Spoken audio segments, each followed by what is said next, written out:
brilliant time. Yeah, well, Everybody else in the middle. one of the things that I've strived to do is not to become resentful. Well, okay, that's very good. I have to say that your Twitter feed does not give me that impression. You come across as somebody who takes criticism very much to heart. Is that true? I don't think you have any grounds for that suggestion. I mean, you've seen my interviews online. If I was someone who took criticism at heart, I'd be in a lot more trouble than I am now. In what way? Well, I've been criticized endlessly for 2 years. I've been in scandals.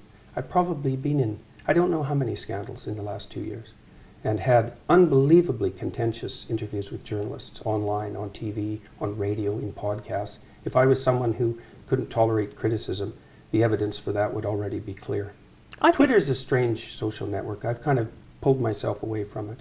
So it's not an easy place to conduct yourself with as much grace as you might. And I think it sort of rewards impulsivity because maybe it's because of the constraint on characters or something like that.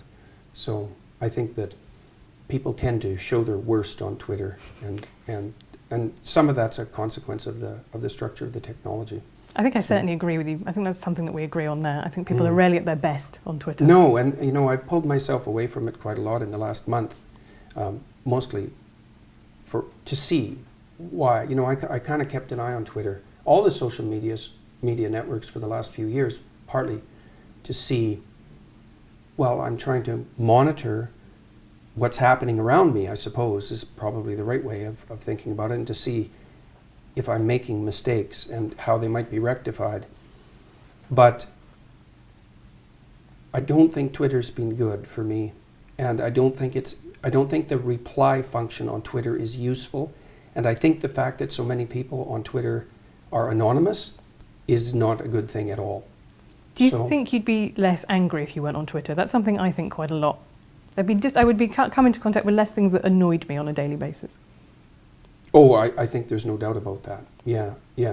I think that's definitely the case. And I've talked to other people who've pulled back from Twitter and experienced the same thing. I don't know what it is exactly, but there's something about Twitter that seems to really heighten the desire of people to be provocative.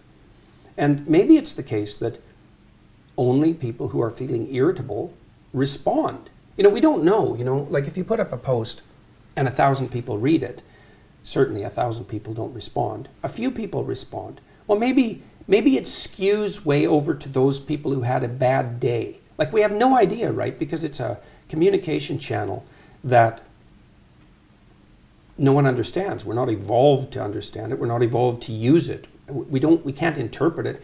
Plus, you're interacting with random strangers, which is something you never, ever do. And it's never the same set of random strangers. And you don't react to Twitter like it's random strangers. You react to Twitter like it's a person that you know.